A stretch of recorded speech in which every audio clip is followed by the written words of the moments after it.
This study actually starts as a story almost a decade ago in Halifax, Nova Scotia, where Mike Woodworth, who will be dialing in soon, and I were PhD students in psychology. He was on a clinical track, which means he's somebody that works with people. In particular, he's a forensic clinical psychologist, so he works with people both that in an everyday clinic, but also in prisons.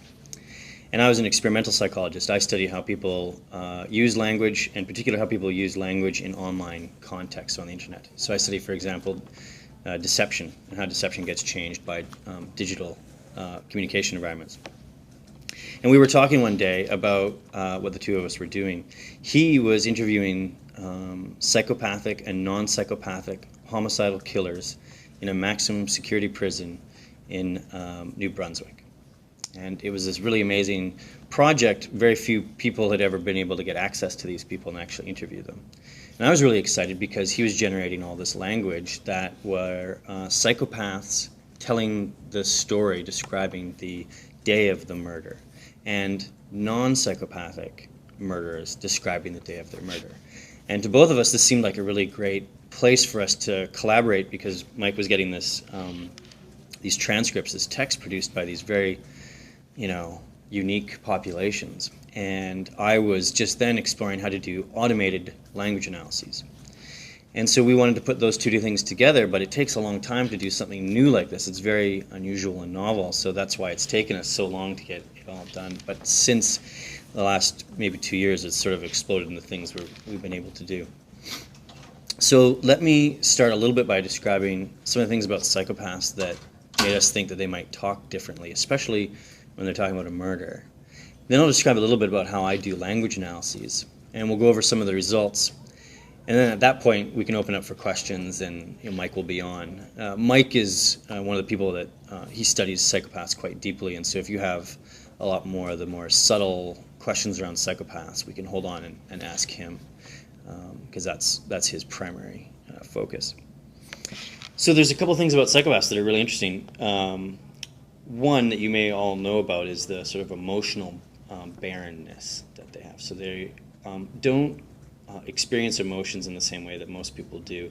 So they lack a conscience, for example. They have a difficult time understanding other people's emotions, though some of them can learn to use those how to use emotions to manipulate others.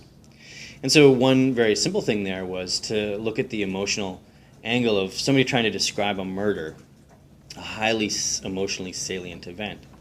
Well, there's a couple things. One is something that is called psychological distancing.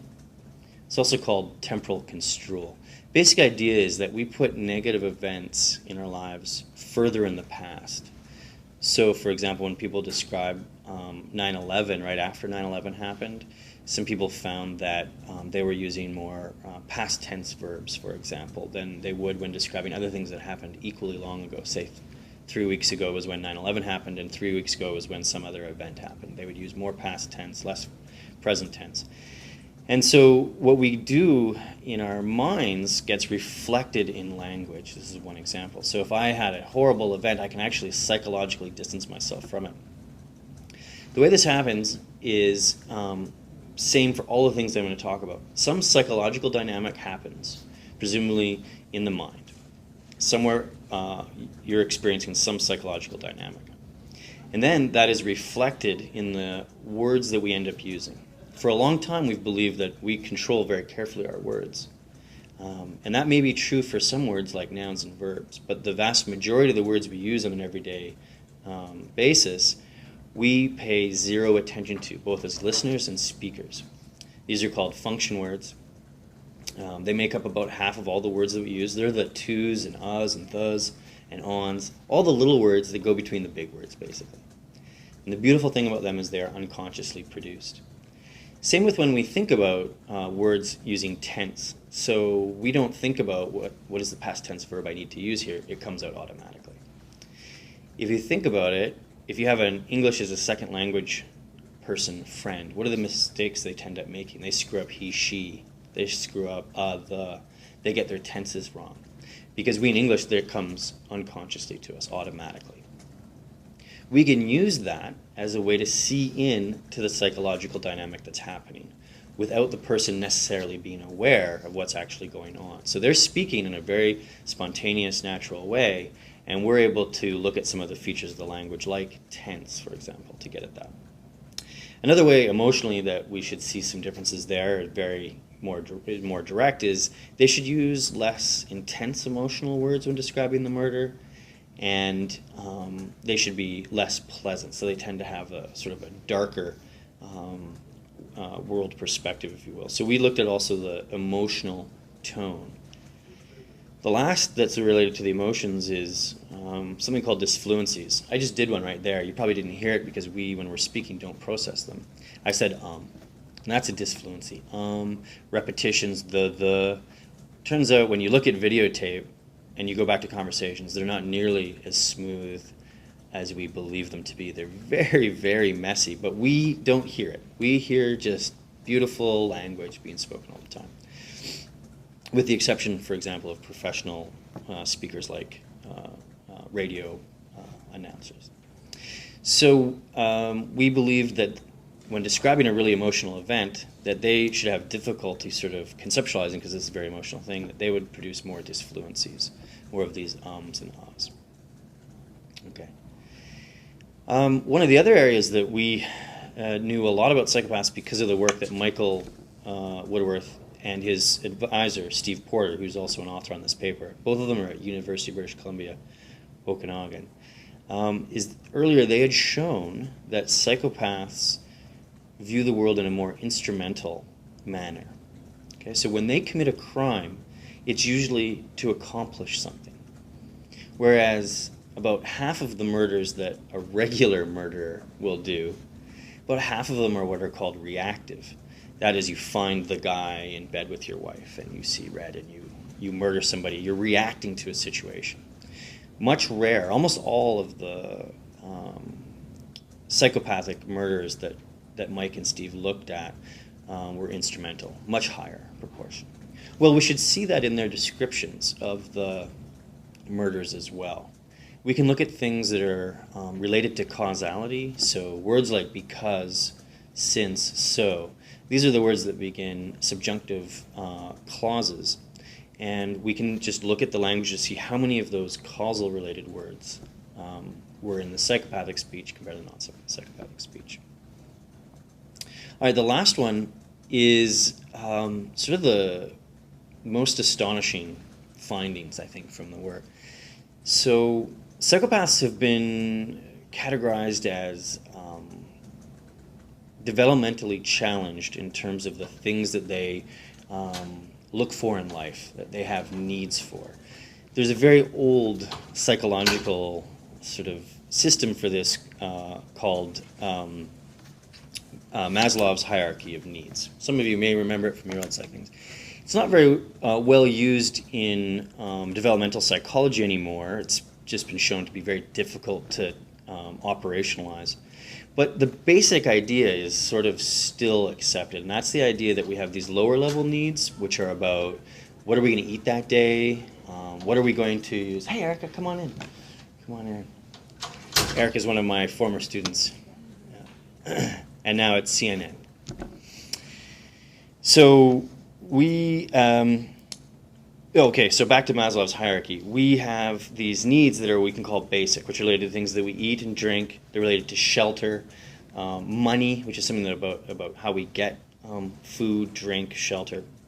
These are our basic needs. And then there are higher level needs, which are more socio-emotional. They're related to family, self-esteem development, and ultimately in self-actualization. And the literature suggests that psychopaths are much more focused on this lower level. They are really unconcerned with self-actualization. One reason being is because they sort of have this grandiose idea of who they are. They're highly, highly narcissistic.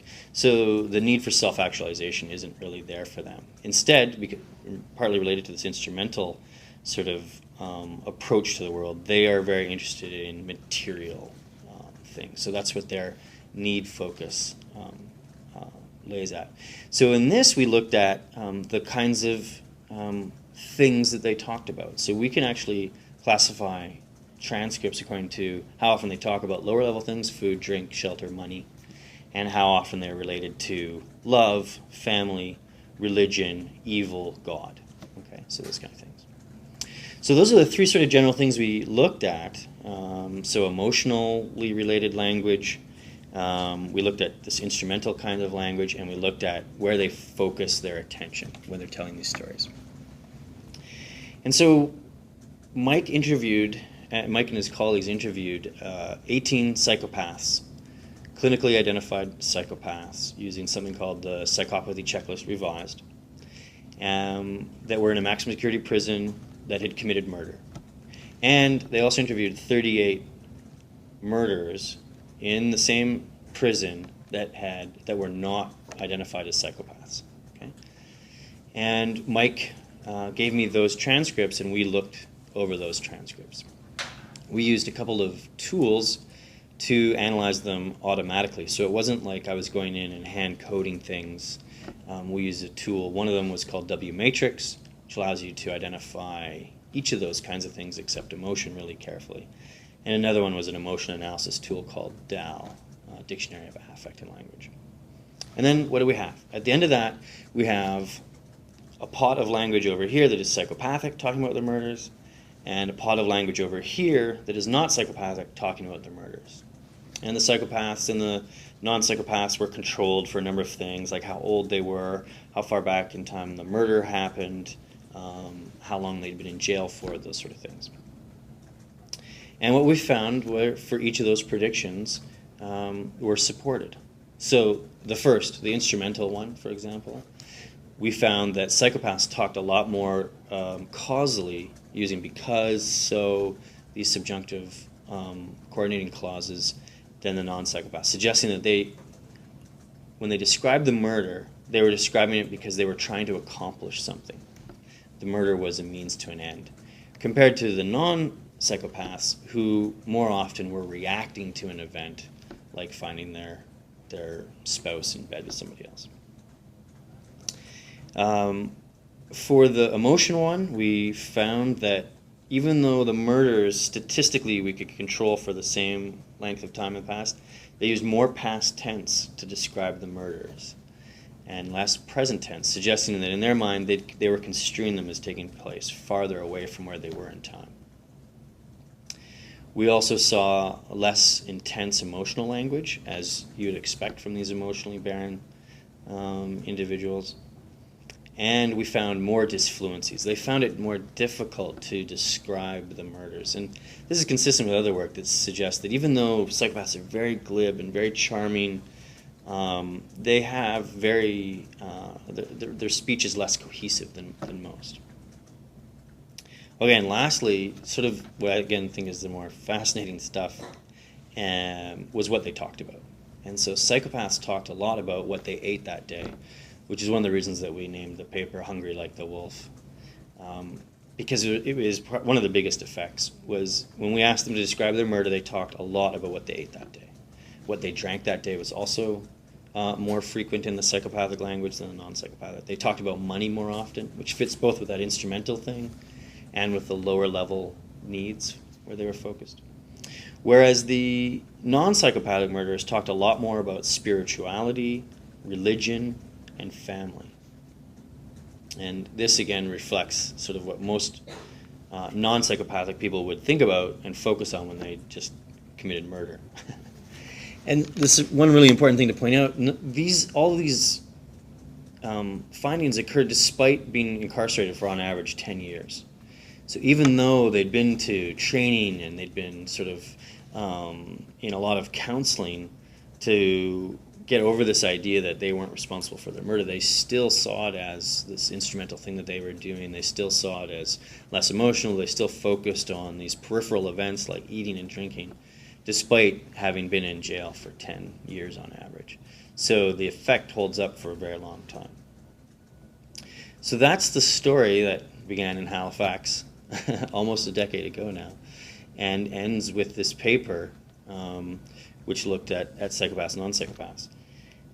We're now moving into looking at stories that don't involve murder. So we have these people described a positive and negative event in their life, and we've now analyzed that. We can talk a little bit about that, but it's not not published yet, it's under review. And we're just now conducting studies looking at, can we use social media that people produce, use that to predict psychopathic tendencies. So we're going to move out of the prison space, because that's a pretty specialized population, and out into the social media world. And it's going to be much more difficult. I mean, these psychopaths that were in jail were pretty serious, bad dudes. And whether we'll be able to find it in the psychopathic tendencies that exist in people in the general population, as we talked earlier, there's estimates from 0.5% of the population to about 2, on average 1%. Whether we'll be able to find a strong enough signal in social media to connect to psychopathic, self-reported levels of psychopathy. So that's the story. So I thought I'd maybe open it up for questions and clarifications, or anything else that. How do you how do you distinguish psychopaths from sociopaths, and was that any use in your study? Right. So there's been a number of different ways that that's been defined, and what I'll do is I'll leave it to Mike to distinguish between sociopath and psychopath. For my purposes, as the person that does the language analyses, they are essentially equivalent. So we focused on the psychopathy construct because it's well defined, right? We're using Hare's psychopathy checklist, which has been validated many times and is considered the sort of the gold standard, if you will. So in my view, I don't distinguish between the two, but Mike can talk about that if he likes when he gets. Is a psychopath more likely to act out than the sociopath?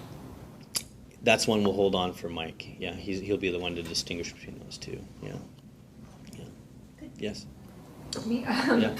How are you studying the social media, and what's the sort of methodology there? Right. So what we're doing is something we've developed over the last 4 years in the lab.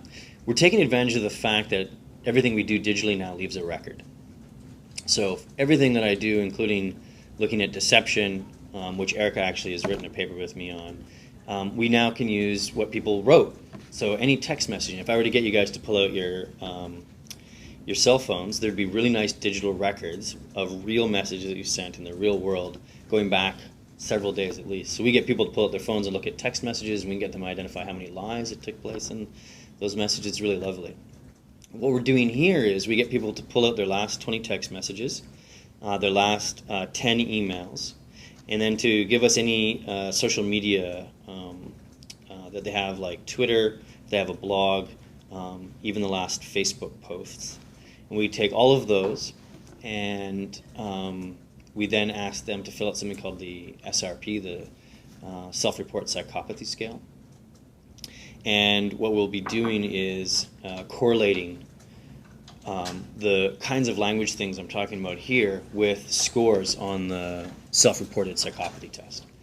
And we'll be working with Cornell students to start. We already have some data in from University of British Columbia students.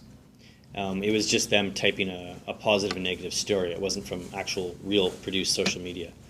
But even there, we're already starting to see some patterns that are emerging.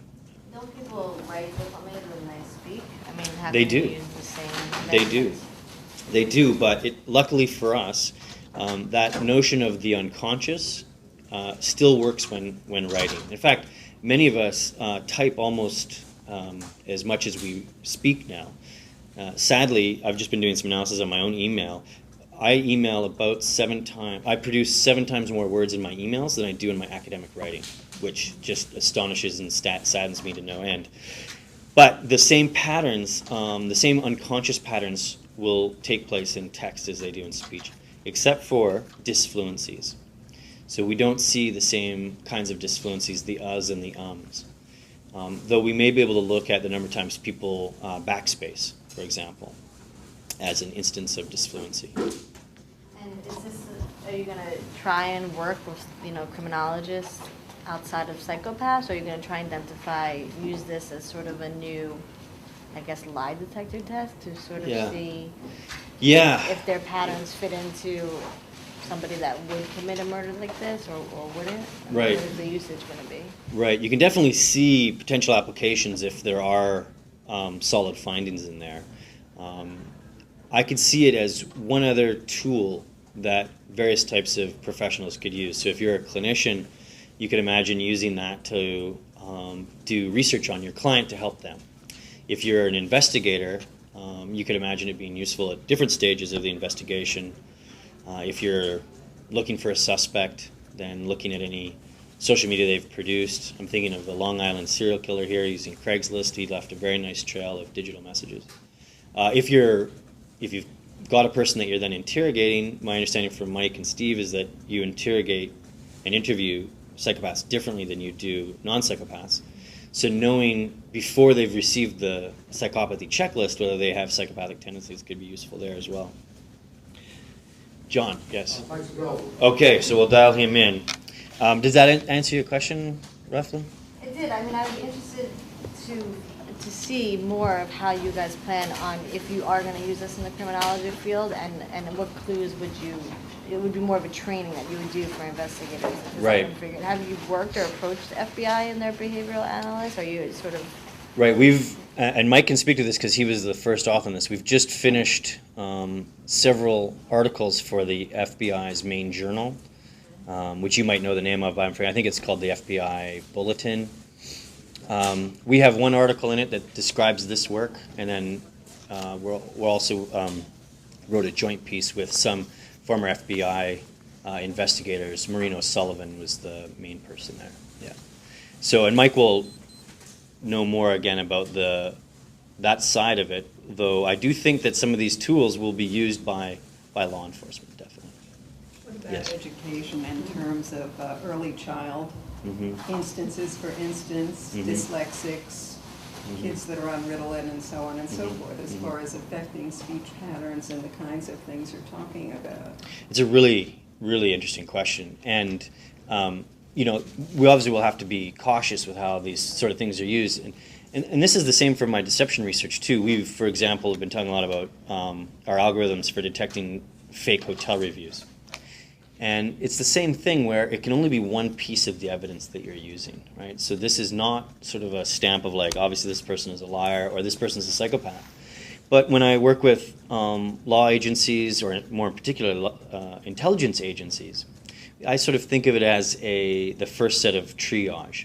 So if you're receiving thousands of messages a day and you have to analyze them for which one needs to be attended to more carefully, then some software that can do first pass type things on them and highlight or mark them, that becomes really useful. I mean, a lot of times analysts tell me they feel like they're drinking from a fire hose.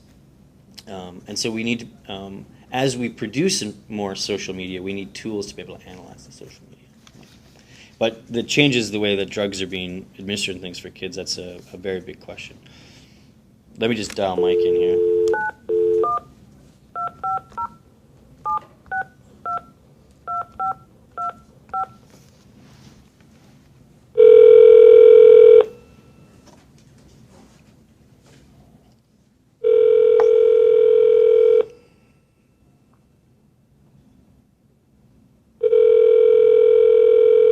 Get his secretary. Morning, Kelowna Professional Group. Donna speaking. Hi, Donna. It's Jeff calling for Mike. One moment, please. Thanks. He finished his last session at 1. He has to clear his clients. All right. Good tunes. Yeah. Could you tell us a little bit more about dysfluencies? Yes. Sure. So dysfluencies, again, these are a broad category of terms that relate to speech that literally is not fluent. So whenever I have to do a repetition of a word, so for example, and thank you, Mike. How's it going? Good, good. Very good. We have 6 reporters in the room and a videographer and our guy that organized it all, John Carberry. And I just finished going over the study, and they've started to ask some questions. We held off the psychopathy-related ones. Okay. For you, so hey. Maybe we... Hello, everybody. Hi. Would you like to ask your psychopathy sociopath question? Do you differentiate between psychopathy and sociopathy, between psychopaths and sociopaths in terms of their language, and also in terms, I would think, of how far they go? The psychopath might end up murdering, whereas the sociopath might not murder but would create trouble in other ways. Well, the main differentiation between psychopaths and sociopaths, or what we would call from a clinical diagnosis of antisocial personality disorder, would be that sociopaths and people with APD, they show all the behavioral characteristics, a lot of really negative antisocial characteristics, but they don't often have that accompanying emotional issues and some of the interpersonal issues that psychopaths do. So we may see that there's some differences in their language between the two groups, and it's an interesting question. We haven't compared against a group that had, say, antisocial personality disorder or sociopathy. We may see that some of these things we found with psychopaths are unique to them, considering the different types of deficits that they have. Great. You talked a little bit before about, you mentioned the Craigslist killer on Long Island. Can you sort of speak a little bit how some research like this might be used when investigating a case like that? Like how would it have a practical application? Sure. And Mike, I'm not sure if you're familiar with that case or not. Yeah, I am. Would you like to speak to it? Do you want me to give it the first pass? You go ahead, and then I can... Okay. I'm just getting warmed up. I've just come from therapy, so Right. my brain could use a minute or two. Change brain cells. Yeah, change content. Yeah, so in that case, there were a number of Craigslist posts, which was how he lured his victims. And the way something like this could be used is, as I'd mentioned before, anything you do digitally leaves a trace. And it's a really nice trace in that it's searchable and copyable, which is what we need. Once we have that, we could then use that to run the message against the database of psychopathic and non-psychopathic messages we have, and try to classify whether that message looks like it was written more by a psychopath or more by a non-psychopath. It's going to be difficult at this stage. We're not anywhere close to that at this point, because right now we have the murder language and we have the positive and negative story language to compare against. So what we would need to do there is we need to develop our database so that it encompasses things like online dating. So we have Mark Twitchell, who was a murderer in Edmonton that lured people using an online dating site, saying he was a woman, bringing them there. So we'll be able to build up these databases, and then we can have, if say an investigative body wants help, we can then compare it to the most relevant kinds of messages that we have for both psychopaths and non-psychopaths. And as I said, and Mike can speak more to this, once an investigator knows whether somebody is more likely to be psychopathic or not, it changes both the way they conduct the investigation, and if they have the suspect, how they go about interviewing the person as well.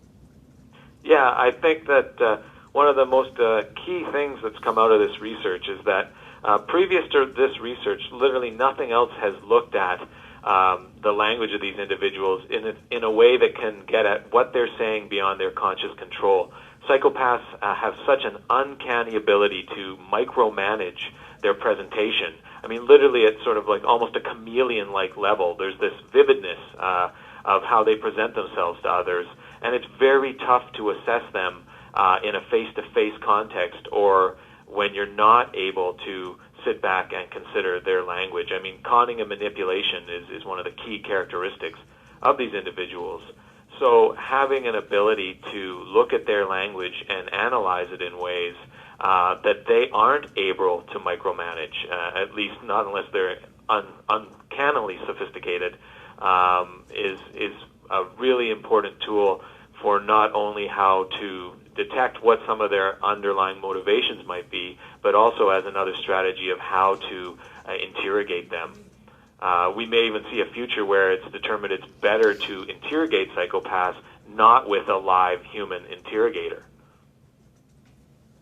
Do you ever think about the civil liberties aspect of this? Because this is a concern for the FBI, because you can monitor and troll these social media sites and you don't need any sort of court protection, which is not the same, you know, if you're going to tap a wire. Right. So what are you guys doing to protect yourselves? Because this could become an issue, and do you think that you should, that you need to? Right. So Mike, I don't know if you could hear that question? About in terms of monitoring people online?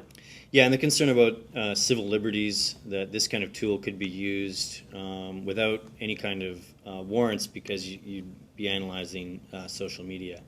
So this is our first paper in this space, but you're right, it is something that we've started to think about. We haven't done anything specifically to protect ourselves because we've published everything that we've done. So all of the data, everything that we have is published.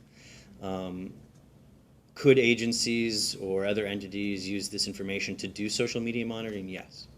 And I think that companies, marketing and branding companies, for example, are already doing this. Not necessarily with psychopathy, but they're tracking, for example, who is the thought influencer in this space. So they have these indexes for people that get followed the most. It's different if you can put somebody away, though. Right, right. So in this case, it's rather than a consumer space, it's in a legal and investigative space. And so, yeah, I think it is important. I think, though, it's at this stage at most sort of like the polygraph, right, which cannot be admitted into court. So that's, I think, where this kind of science, which is sort of at the bleeding edge, is at. Mike, did you have any other thoughts on that? Not on that aspect of it, just because the research right now is actually we've only been concerned, ironically, with the liberties in terms of the offenders that we interviewed and the psychopaths and the non-psychopaths in the prison to make sure that their confidentiality and anonymity was ensured by the way that we published the data. Right, yes. Mike getting access in the prison, as I mentioned earlier, was a huge amount of work because it's a very protected population, so they had to do a lot of things to make sure it was anonymous. Yeah. Could you tell me briefly about how psychopaths are identified?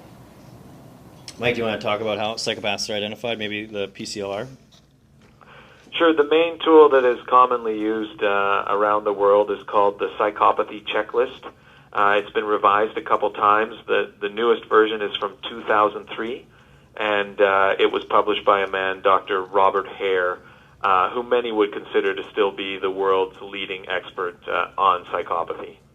And there are 20 items that are used to assess an individual on psychopathy. And obviously, the more of those items that the person seems to have at least some qualities of that trait, the higher they can score. It's from 0 to 40. Anyone scoring above 30 would be considered to be a psychopath. As you get farther away from 30 and closer to 40, you're getting individuals that are highly psychopathic.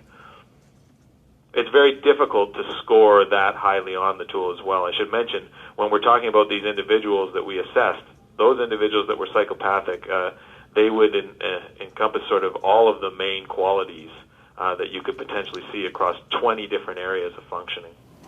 And is this done based on an interview? It's based on an extensive file review, of course, considering how deceptive and pathological lying and conning and manipulation. You have to be very careful in terms of an extensive file review as well as an extensive interview, which can last for hours and hours. When you get into the prisons and interview these guys, they are such wily individuals that you have to be very, very diligent in your work when interviewing them.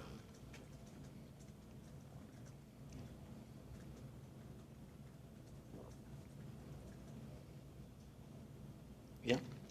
Yeah, I find the aspect of manipulation very interesting because just when I have nothing else to do, I do bunches of surveys on the web, and I was fascinated to find out how much I can manipulate them to the extent that, oh, now I'm getting a terribly expensive financial magazine delivered free at my door every Saturday because of a little lie I told.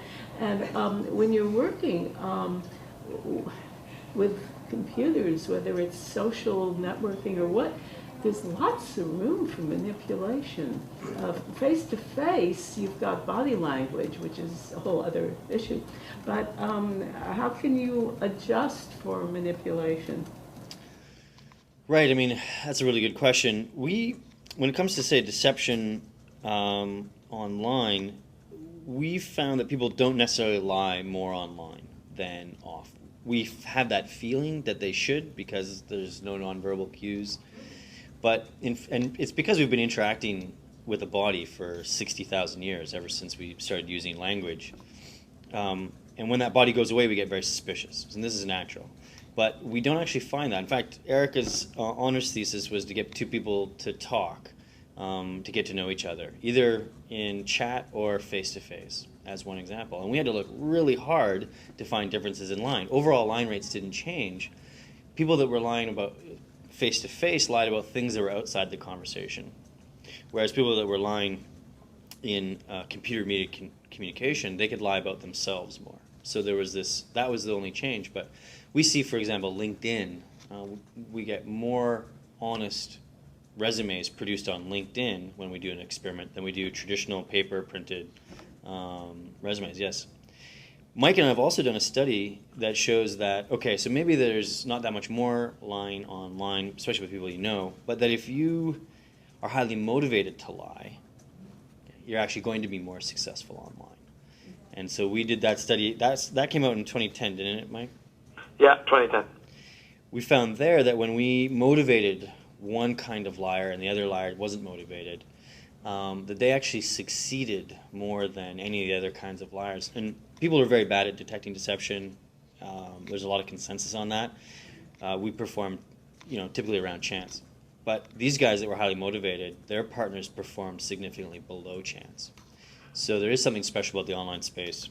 Yeah, and just to follow up, and the part Jeff didn't mention is that in face-to-face, you actually see what we call a motivational impairment effect, where people do worse as they become more motivated to lie. The good news is they do worse. They're not as effective at lying. We see the flip side. So that was the question was a really good one, in that in a computer-mediated domain, we actually see motivated individuals doing better. And so Dr. Hancock and I actually coined it, we called it a motivational enhancement effect, but you only see it in computer-mediated spaces. So when people are online, that motivation actually gives them a better chance of telling a lie, which is the exact opposite of what people have found in study after study in face-to-face.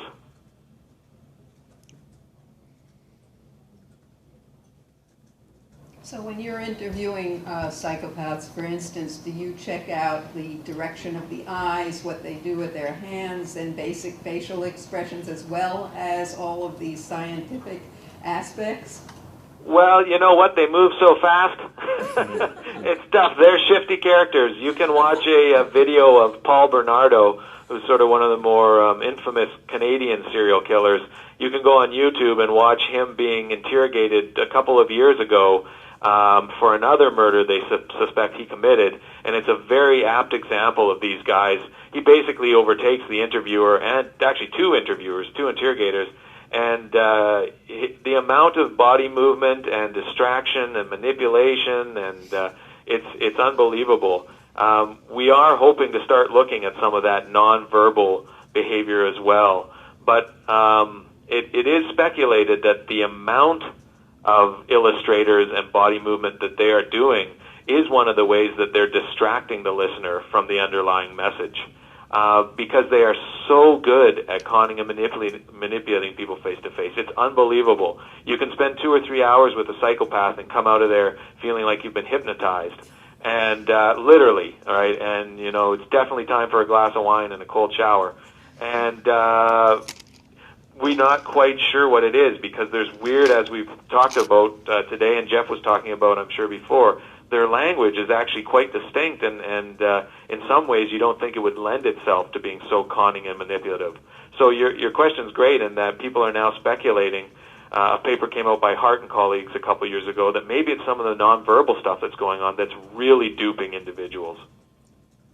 Whereas the language could actually provide us the window. Yeah, they flatter you by listening, for instance. Right.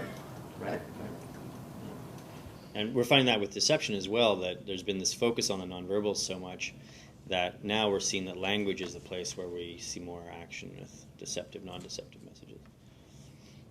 I'm curious if there's any approach to treating psychopathy. I'll let Mike answer that one. I think I know what he'll say, but Mike, what kind of approaches are there for when psychopaths are identified in prison? And yeah, the latest word on that is that for a period of time, people were very hopeful we could employ a treatment strategy. Then it went to being absolutely no hope of treating these guys. And right now, I'd say that probably 20% of experts in the field feel that you could maybe at least manage them in some way. standard methods of treatment, just standard cognitive behavioral treatment, things that would try and tap into their empathy. All of those type of treatments have been shown not only to be largely ineffective, they've actually shown to be detrimental in some studies, where the psychopaths learn some of those traits and actually use them to be more effective criminals. So right now, there's a debate about how we can tap into treating these guys. For example, sex offenders, you used to not treat denying sex offenders. If they totally denied their offenses, it's very difficult to get them into a treatment group. A few years ago, they started running groups specifically for these guys, saying, okay, let's just say you didn't do it, but if you did, at least you put yourself in a position where people think you did. What kind of things can we work on? Some people suggested you try a similar strategy with psychopaths, saying, okay, you're not a psychopath, but we want to work on some things that are going to make your life easier to live and easier to function in terms of having your needs met, where you don't end up in prison or you don't end up having to harm other people. Some people don't believe in that even. They feel that it's largely impossible to treat them, but others are working on that.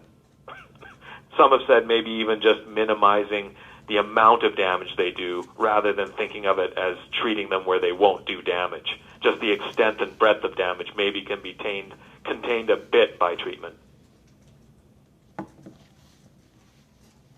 John? This is just because I'm curious. You don't have to spin that around, Jim. Is there an app out there to tell me not to go on my next? Is there, in the future, are we looking at an app that says that it can quickly tell me don't go on the nextmatch.com date?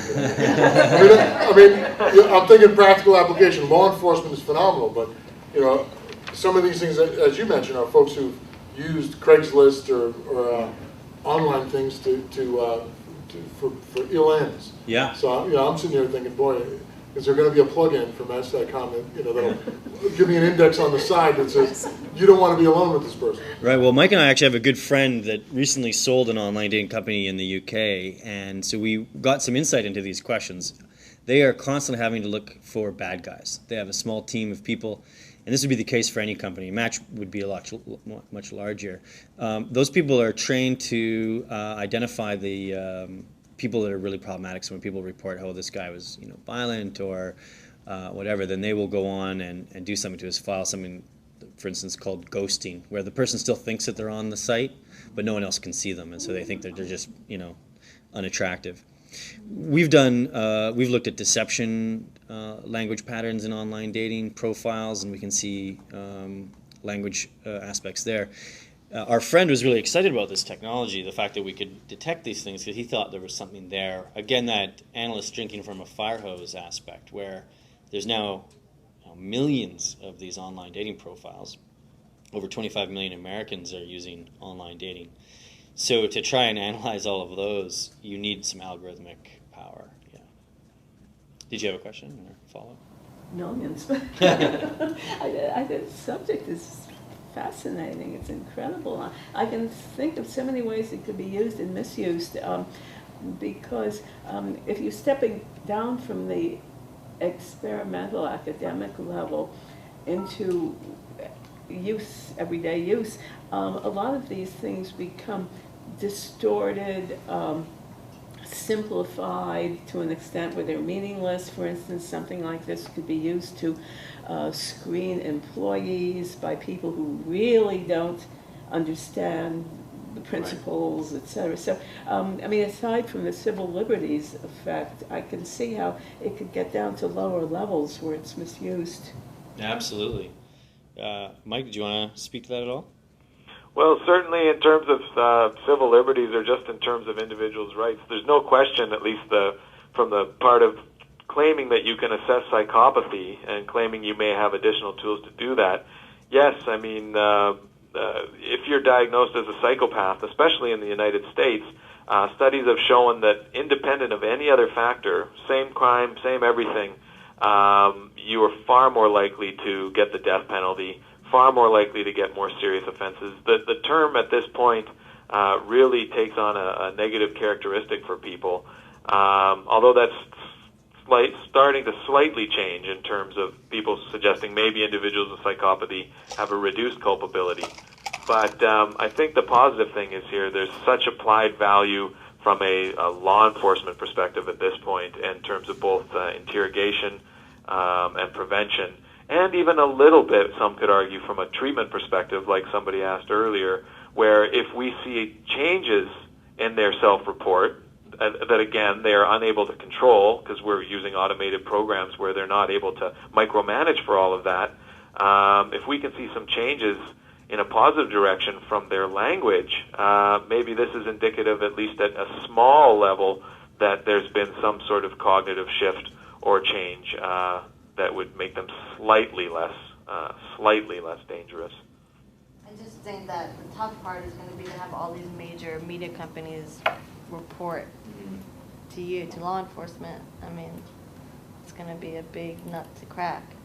Because then you're going to have to, law enforcement's not going to be able to have a team that's monitoring Facebook all the time. It's going to have to be an internal team from Facebook, and if they see something, to notify law enforcement. Right. Is that the relationships you're thinking about setting up, or? No, I wouldn't have any sort of predictions about how that's going to work, but that idea of how law enforcement and the social media companies are going to interact is currently being worked out. I mean, we don't know how to do this yet. There's a huge privacy area here, but at the same time, Facebook doesn't want to be known as the place where, predators hang out. That's right. And so, New York has particularly tough laws in that space, and it was initially aimed at Facebook and MySpace for allowing underage people to get on, for allowing known sex offenders to get on. So it's an area I know much less about, and maybe Mike can speak more to it, the legal side of it. But this is it is a huge space of turmoil right now, I would say.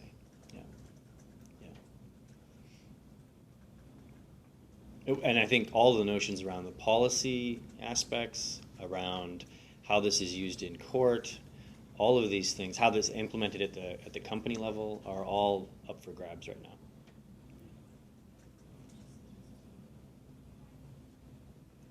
Do your criteria work equally well when you have people, say you're psychopaths or you're not psychopaths and they're all murderers, when you have people of different educational levels, different intelligence levels, different regionalities, et cetera, all of which affect their language? Do your parameters sort of allow for these things and compensate for them? Well, I'll let Mike answer the question about where all of these guys came from. They're all Canadian, and most of them were Maritimes, I think, right, Mike? Yeah, primarily Maritimes. So, Level playing field. right, that's right. So no, we did not control for where they came from or anything like that, and those will have some impact. Thankfully, the level that we're looking at, most of the types of language we're looking at, like these disfluencies, are very, very, very common in language, and so I think that they would work across these things. That isn't to say that there won't be issues here. So we have data from Mike's University of British Columbia, students there that told these positive negative stories. We're now collecting that from Cornell. So we'll get a really nice set of different types of people, East Coast, West Coast, Canadian, US. So we'll see if it works there. But the answer to your question is no. It's weird looking just generally at that language. It's just another complication. Yeah, absolutely. Yeah, like breaks in class, I mean. That's right. Yeah. But Mike, you could talk about how they came from different backgrounds, right? Different educational. Sure, and I mean we do control. Like we have control for some stuff where we could see if there was any differences in the corpus of the overall language, say based on their IQ or something. We just need to have access to that information. And that's the great thing with the psychopathy research. If you can get access to these guys, they usually have really detailed background files. The majority of guys in this study were individuals we interviewed back east at a couple of medium and maximum security prisons. And they were all primarily Caucasian, all male. And we also considered things like how long they'd been in jail for, how long it had been since their murder. We did consider things like that. But you're right, there are other sort of little idiosyncratic aspects of maybe the way they spoke from where they grew up that could impact. but we just sort of hope that it all averages out in the mix, and for the most part, it was a fairly equal sample in this case. It will be interesting to compare across, though, with our student sample and other samples. All these guys were in there, though, for at least one murder, and was all maximum or medium security prison. Would you expect any gender differences? Do you think this might manifest differently for women? Yeah, it's a fantastic question. Right now, there's a lot of speculation that female psychopathy may actually more truly encompass the core aspects of the disorder than even males. And in terms of some of the real interpersonal and emotional aspects of it. And so what you'd expect to see, I think, if you were to do this with a large sample of female psychopaths, you may actually see stronger results for some of the things that we found in terms of how they would be conveying these incidents, or let's say other incidents. There's so little research done overall on female psychopaths, just purely based on logistics, and that there's just less of them, that it's tough to say, but that would truly be a fascinating study. Why do you think it would manifest more? I don't actually personally believe that, but some have suggested that some of the core characteristics of psychopathy in terms of the emotional angle and the way that they might go about manipulating people outside of using real overt antisocial behavioral means, it kind of gets back to that stereotypical idea that women in some ways are more likely to use covert types of ways to kind of control things, whereas men might just, with bravado and antisocial behavior, use more overt styles. What you find is with some studies, females they definitely do score differently on the PCLR, and they often do show less of those more stereotypical kind of criminal or antisocial type behaviors, and they do show more of what often people think are the core characteristics of psychopathy around the emotional deficits and their ability to be very callous and very conning and manipulative. They do it in more subtle ways that really make a great psychopath, and I mean that in a negative sense, but if you're a really prototypical psychopath, most people hang their hat on the fact that it comes down to the emotional deficits and some of the interpersonal stuff, and some women psychopaths really seem to delineate this best. So how that would play out in their language, that's great. I had never really thought of that in terms of study, but that would be fascinating to compare a bunch of males and females, and I think we can maybe kind of do that from our student sample, actually. And maybe actually Dr. Hancock has even briefly looked at that. I'm not sure. We didn't break it down by gender yet, so when I get back, I'll do that tonight.